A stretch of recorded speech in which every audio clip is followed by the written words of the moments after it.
All right, practice problem 2. Let's see how you did.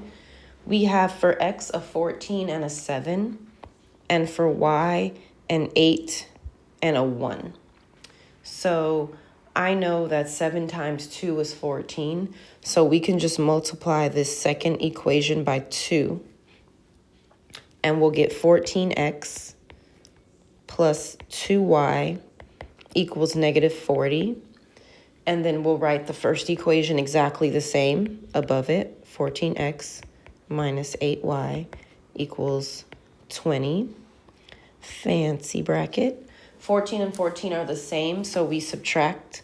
We've had to subtract for all of them so far. We're going to eliminate the x's.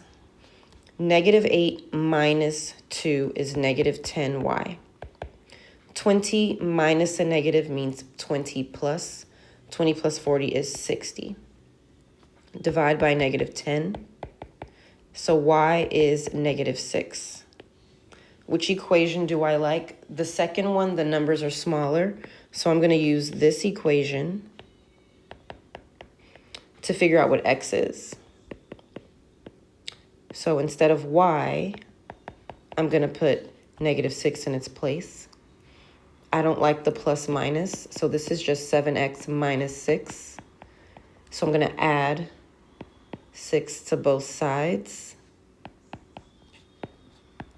And I'm going to get negative 14 divided by 7 to get x is negative 2. So I think the answer is negative 2, negative 6.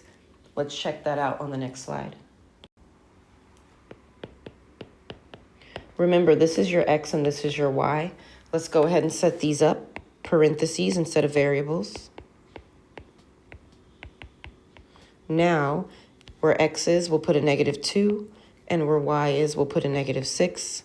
Negative 28 plus, because minus a negative means plus, 48 gives me 48 minus 28 is 20. First one works. Set it up. Instead of variables, parentheses. Instead of x, negative 2. Instead of y, negative 6. This is negative 14 minus 6, which is negative 20. This is the answer. One more, and then it'll be time for your exit ticket.